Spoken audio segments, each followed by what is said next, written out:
Bloomberg Audio Studios. Podcasts, radio, news. This is the Bloomberg Surveillance Podcast. I'm Jonathan Ferro, along with Lisa Abramowitz and Anne-Marie Hordern. Join us each day for insight from the best in markets, economics and geopolitics. From our global headquarters in New York City, we are live on Bloomberg Television weekday mornings from 6 to 9 a.m. Eastern. Subscribe to the podcast on Apple, Spotify or anywhere else you listen. And as always, on the Bloomberg Terminal and the Bloomberg Business app. The New York Fed President John Williams pushing back against hawkish commentary from the FOMC and Wall Street, now pricing in better than 50% odds the Fed will cut rates in December. Fed Governor Stephen Miran was the lone dissent for a 50 basis point rate cut at last month's FOMC meeting, and Governor Miran joins us now for more. Governor Miran, good morning. Good to see you once again. Thanks for being here. Thanks for having me back. We've got to start with the labour market. Your reflections on what we saw yesterday. Does it lean one way or the other? Yeah, I mean, I think the implications of yesterday were obviously dovish, and if anyone was on the fence, I would hope that this would move them in the direction of cutting. I mean, you saw the unemployment rate edged up a bit. You saw some other indicators like an increase in permanent layoffs. Those are indications that the labor market has been affected by restrictive Fed policy. And given the outlook for inflation, there's not really much of a need to be as restrictive as we are. And yet on the committee, we have pushback. Almost immediately after that, Fed Governor Michael Barr had this to say: I'm concerned that we're seeing inflation still around 3%. Inflation's closer to 3 than it is to 2. What do you make of that argument? How persuasive is it? It's not persuasive to me, and I'll tell you why. Almost all of the inflation excess is a mirage. It's not indicative of supply-demand imbalances. And so, for example, if you look at the housing market, right, market rents have been running at about 1% for a couple of years. Measured inflation in the index is actually much higher than that because it takes a really long time for the index to converge down to where market rents are. That's a statistical artifact, right? That's an artifact of the statistical measurement process. It's indicative of a supply-demand imbalance that was there in 2022, 2023. Monetary policy works with lags. It has to be set now for 2027. So when you look at the housing data, right, you see market rents running about 1% for a couple of years. There's no supply-demand imbalance there. We should not be setting policy for 2027 based on a supply-demand imbalance that existed in 2022 or 2023. That doesn't make any sense. There's other things, too, like portfolio management services, which confuse quantities for prices. This stuff is all well known. If you look at market-based measures of inflation, they're much closer to 2 than they are to 3. So I think that the excess, the overage, is a mirage, and it's a mistake to ask people to lose their jobs because of quirks of the statistical measurement process. And you've got to put out new forecasts on December 10th as well, which is going to be complicated by the fact we've had limited data more recently. How relevant do you think the calendar actually is? Because I'll offer you the perspective on Wall Street at the moment. It goes something like this. The meeting's on the 10th. You don't get the data until the 16th. The Fed's kind of constrained by that. They can't do anything. What's your perspective on that? Yeah, so as I said a moment ago, monetary policy works with lags. It would be much easier if it hit the economy immediately, but it doesn't. It works with lags. So you have to set policy based on the forecast. So the data matter insofar as they affect your forecast. It doesn't make sense to be setting policy for where the economy was 3 or 6 months ago. We should be setting policy based for where the economy is going to be 12 to 18 months from now. And so if we have data, it gives us the ability to update our forecast. But the lack of data doesn't mean that we don't have a forecast. We did have a forecast. And all it gives us is opportunities to falsify our forecast.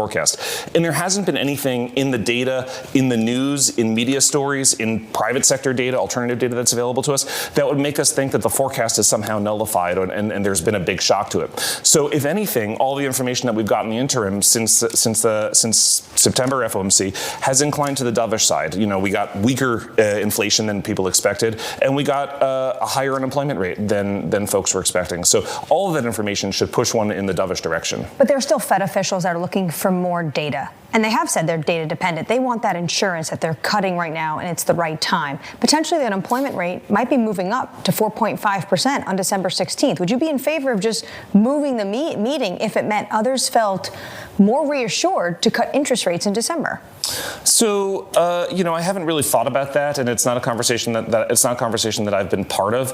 I agree the meeting dates seem kind of arbitrary, but at the same time, there's a lot of stuff that gets done as a result of those meeting dates, and people have investments and contracts and other decisions that are tied to the timing of the meeting date, and I don't know to what extent moving those dates would be disruptive for all that. So it's something that I'm not sure about.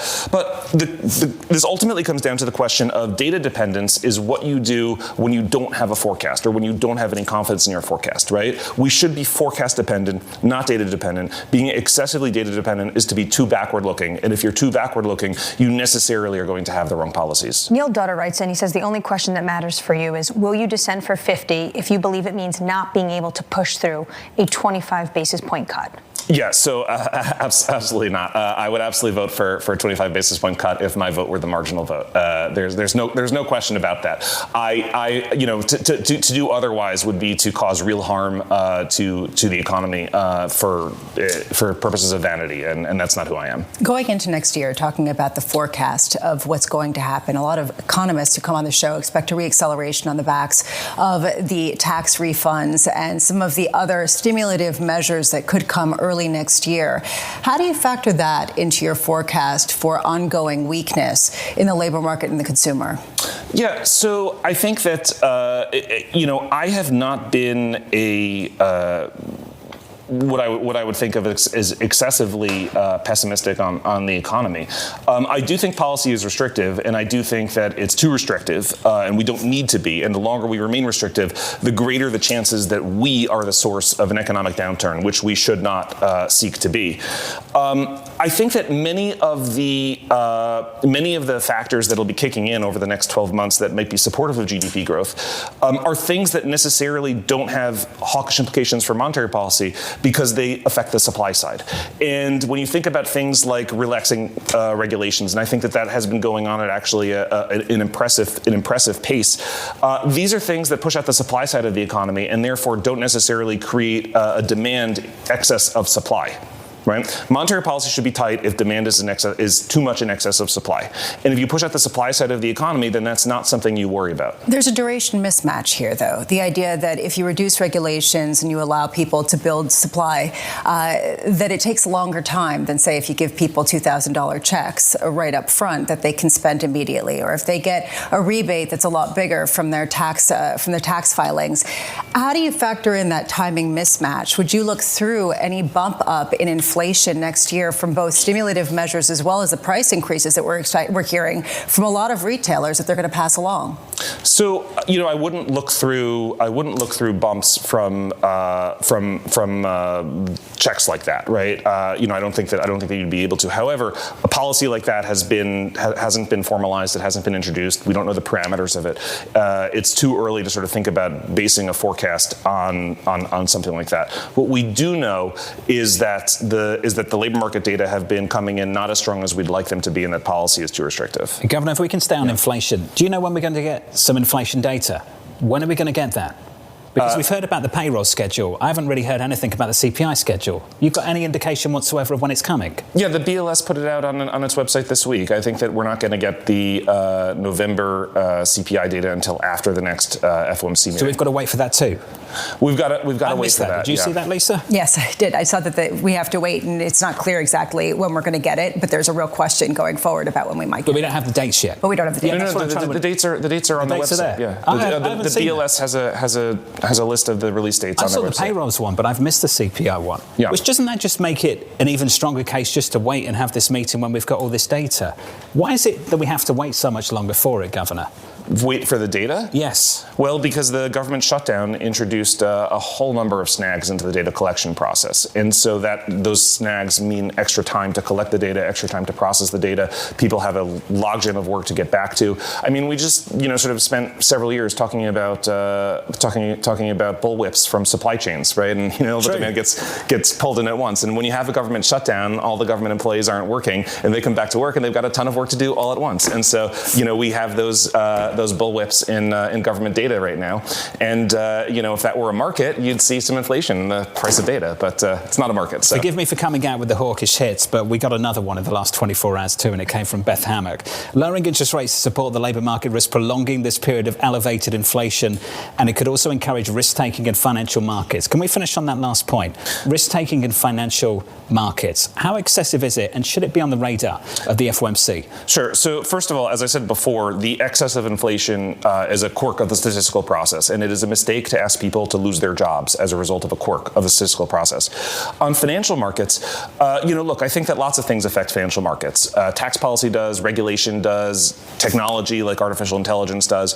It's a mistake to conflate the status of financial markets with the status of monetary policy, right? Even when you look at something as a financial market as deeply connected to monetary policy like interest rates, we've lived through periods of conundrums, right, where passing through of the Fed funds rate into longer term interest rates was confusing to people. So it's just a mistake to do a one-for-one mapping of these things. And I think that when you look at financial conditions, the financial condition that matters most for the real economy has been and remains housing, right? And this is an area where financial conditions are not loose. This is an area where financial conditions are still quite tight.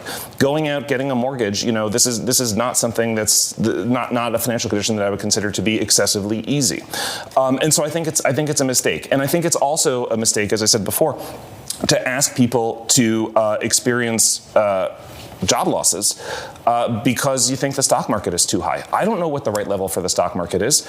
And I think that it's a very challenging question to be able to answer credibly, and to say that we need to create job losses in order to sort of restore the stock market to some level that we think is more reflective of fair value is just not a policy view that I hold. A lot of people have come on this show and said that right now the Fed is stuck between a conundrum of the K-shaped economy, where you have people at the upper end who are doing just fine and are supporting consumption, and people on the lower end who are experiencing a lack of wage gains, and they're experiencing those job losses more significantly. How concerned are you about sort of your dual roles of trying to help prop up and prevent some of those job losses from really escalating, while at the same time potentially cutting rates would exacerbate that K-shaped and only exacerbate what you're seeing with respect to the wealth divide? So Congress didn't task us with addressing all social problems in the world, inequality one of them. They tasked us with tackling aggregate maximum employment and stable prices. And so therefore the right policy to take is to stabilize employment and prices. And that's the policy that I support. I do think, though, while discussing the subject of inequality, it would be much worse for the people at the lower end of the income distribution if the unemployment rate continued to go up as a result of our policies. That's not something that they would welcome, and it's not something that I would welcome either. Governor, I was with the president this week in the Oval Office, and I asked him about the Fed interviews. He says lots of names. We may go the standard way. Quote, it's nice every once in a while to go politically correct. Out of the names that we know that are being interviewed, who is politically correct? I don't really know the answer to that question. But you worked for the president, so you understand how his mind works. Do you think it means someone that is currently on the board, like a Governor Waller, or someone that's very close to him and your former colleague, Kevin Hassett? Yeah, so, it should be pretty clear that I just always say what's on my mind, and therefore I don't even know what politically correct is. So I don't even know how to begin addressing that. But look, I don't make personal decisions. You're being too politically correct right now, actually. Am I? I've never been accused of that before. So, hey, I'm happy to have it first. Governor, very diplomatic. It's good to see you. Thanks for dropping by. Stay with us. More Bloomberg surveillance coming up after this.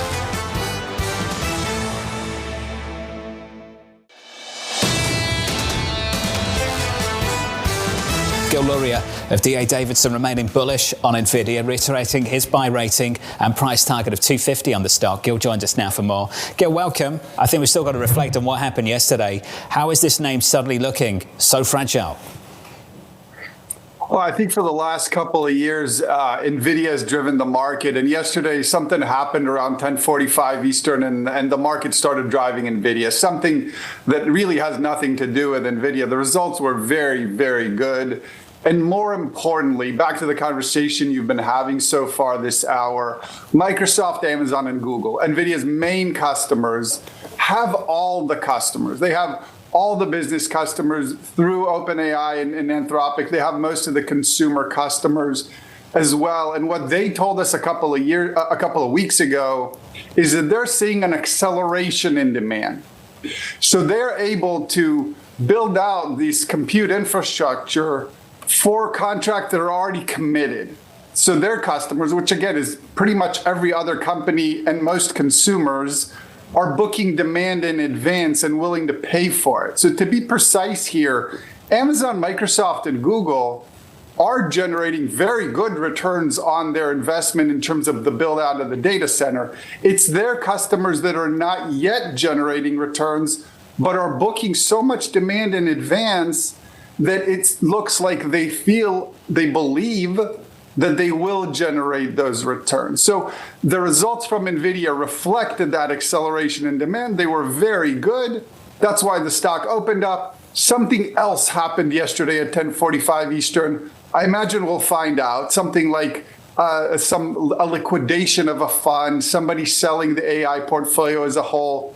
It had little to do, if nothing, with Nvidia. That said, Gil, and I hear you about sort of the technical selling or this question about whether there were some weak hands that were flushed out yesterday. There is this broader fear about Nvidia, and you've seen it in the stock performance even leading into the earnings, that the earnings were not able to assuage. That, yes, people are willing to buy all these chips, but whether they're able to without borrowing a lot of money is another question. You talk about how there is this expectation of the profits to follow some of the spending, but you see the likes of OpenAI, as you yourself said yesterday, is the classic example of fake it until you make it. Why do the accounts receivables not concern you? The idea that this is a huge bill and the cost of it is leaving some looking elsewhere to try to raise the money. Yeah, so it's a good, important question to start asking ourselves. What's healthy and real, and what's unhealthy and not real? So I talked about the healthy part. Amazon, Microsoft, Google, they're buying all the Nvidia chips they can get. By the way, that does include Google. While Google is using its TPUs extensively, and by the way, the TPU is really the only competitive product in the market to Nvidia. They're using it extensively. They're still buying as many Nvidia chips as they can to help provide those to their customers. That's all healthy behavior. The unhealthy behavior you're mentioning has to do with startups borrowing money at very high rates, making promises they can't keep. That's the poster childs for that are OpenAI and CoreWeave, that really, and amongst each other, making these big promises, borrowing a lot of money to build data centers. That part of the demand isn't real.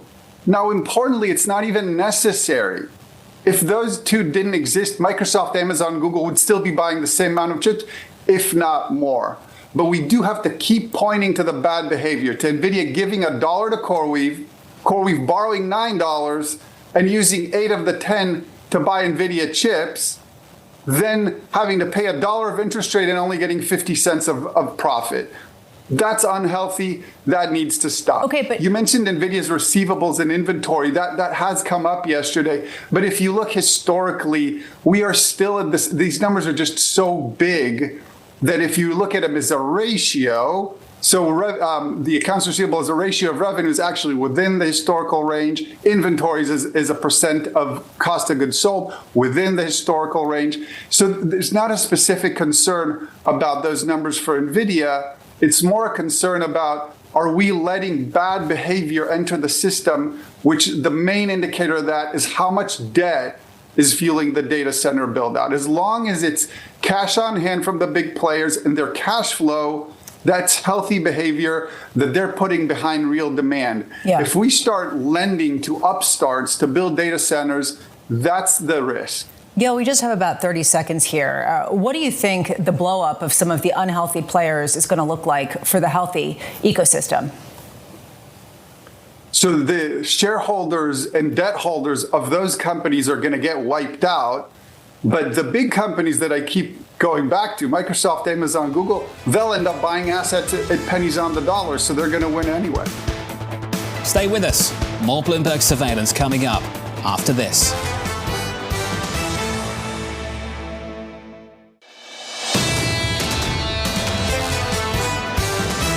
The Fed's December interest rate decision very much in doubt. A growing number of policymakers expressing concerns over additional rate cuts. Claudia Sahm of New Century Advisors writing, the employment report for September didn't settle any arguments of the Fed, and that biases the Fed against action. Claudia joins us now for more. Claudia, welcome to the program. Let's talk about that jobs report. What was your impression of it? Was that a strong report or a weak one?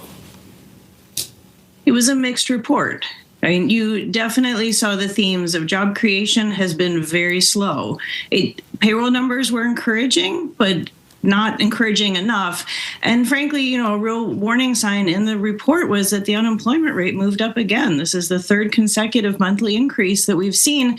And that really does reinforce that the weakness in demand is outstripping whatever slowing down in labor supply that we've seen this year. That argument is the argument of Governor Waller and others, Claudia. I've heard that argument that we're close to stall speed and we should probably get in front of it.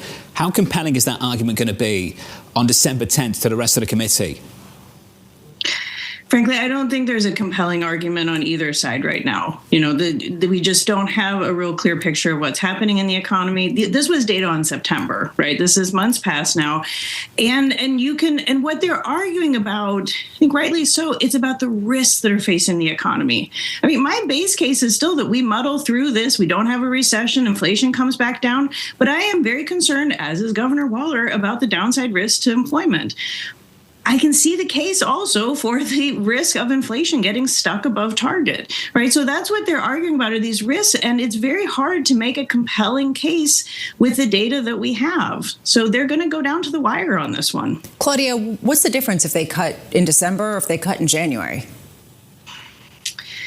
Well, so monetary policy takes time to work its way through the economy. So if what we're seeing are signs of a labor market that is slowing down to a point that it really goes over the edge, well, you would want to be doing those cuts as soon as possible. If you wait until you have clarity, if the Fed waits until it sees clear signs of deterioration in the labor market, they have waited too long. That's the big risk. Claudia, they have seen signs of true deterioration, but it's in the lower income cohorts, and we're seeing that pretty consistently. And it raises sort of deeper question about the Fed. Is it the Fed's job to try to close the K-shaped gap that we have in the economy? So the Fed's mandate is for the economy overall, right? They don't pick and choose demographic groups, parts of the country. Like, that's just not their mandate, right? And they don't have tools that are that finely tuned to think about specific groups. Now, what I will say is the Fed can look at groups that are typically marginalized, say, on the labor market.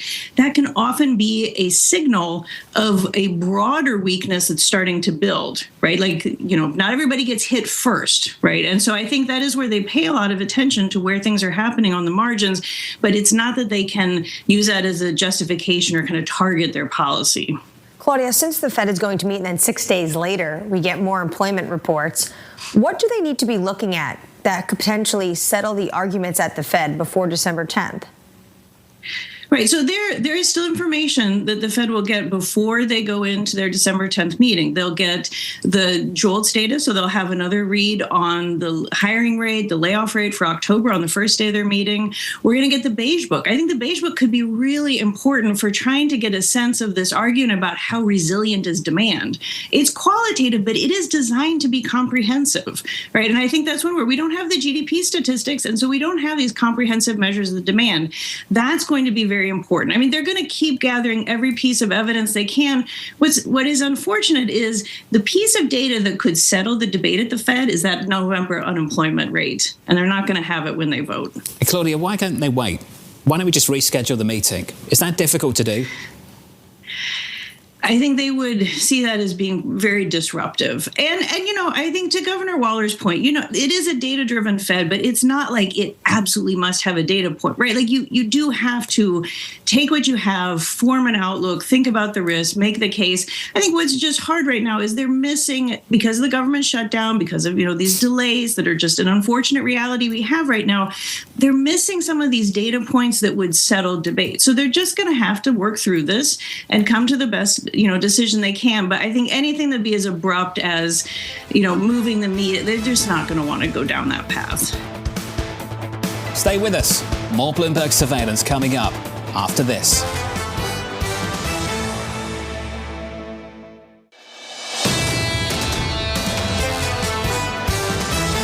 Stocks aiming to end a roller coaster week on a positive note. The team at UBS Global Wealth Management releasing their outlook for next year, writing continued strong capex and growing evidence of AI monetization will fuel further gains for AI-linked stocks in 26. We expect the S&P 500 to reach 7,700 by the end of next year. Ulrike Hoffman-Burchardi of UBS joins us now for more. Ulrike, good morning.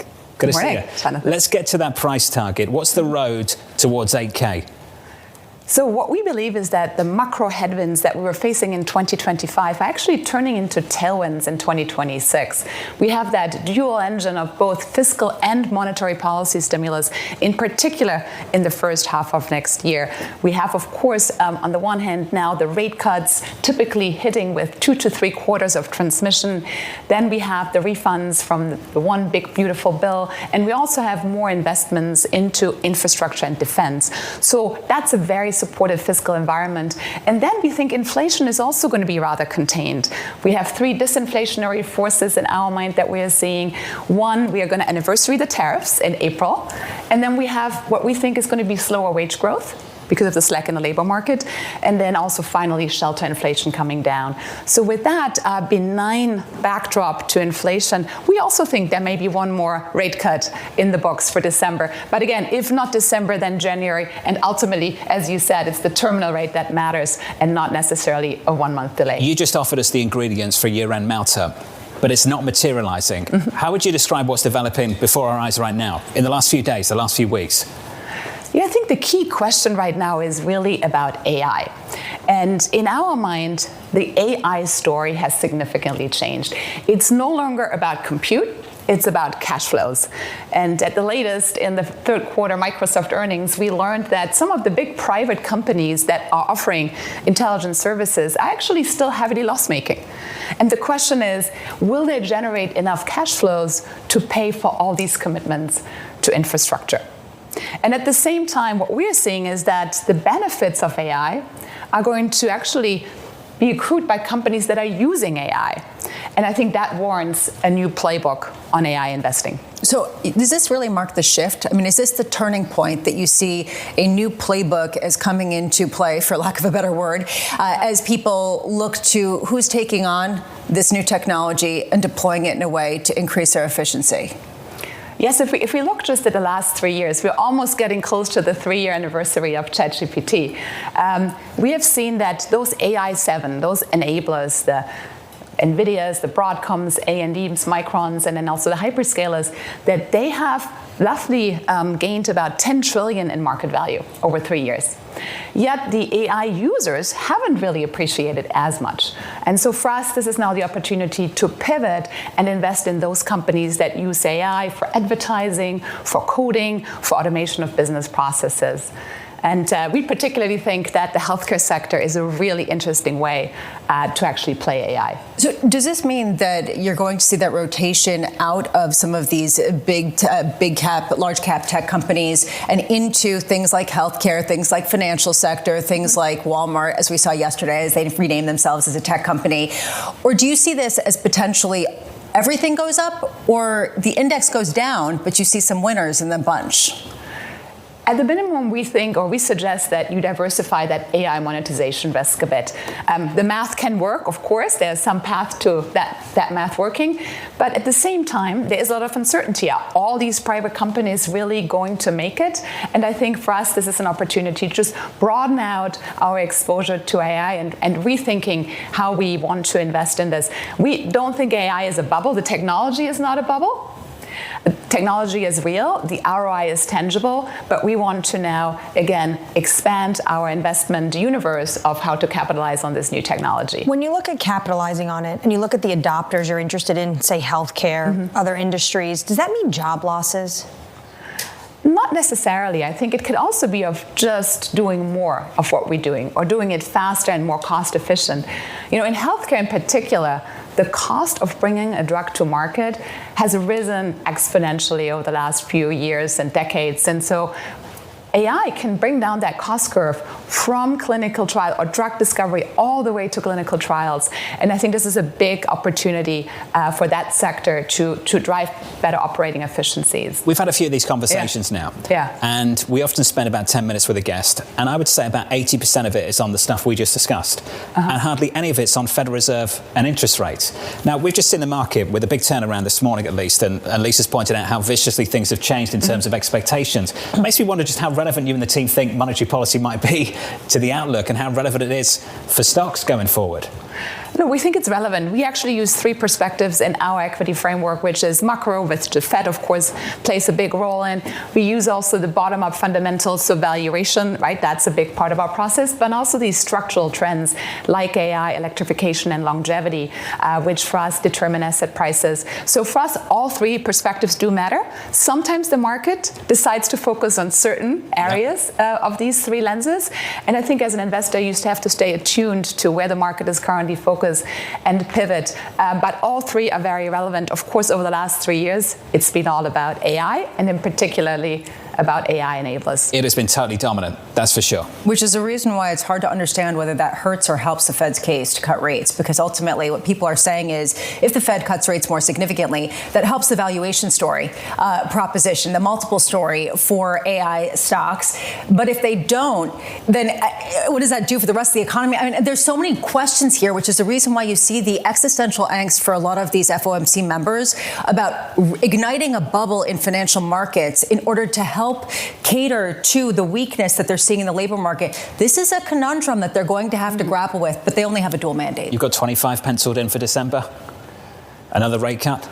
We have 2 more rates cancelled in, and really the reason, as you said, is the weak labor market and all the alternative data that we have been seeing. We now obviously have to wait until December 16th to know more about the labor market, but the data suggests that the labor market is still weak, and we think we have 2 more cuts. It just seems ridiculous, doesn't it? It doesn't need to be this way. Just really change doesn't. the date.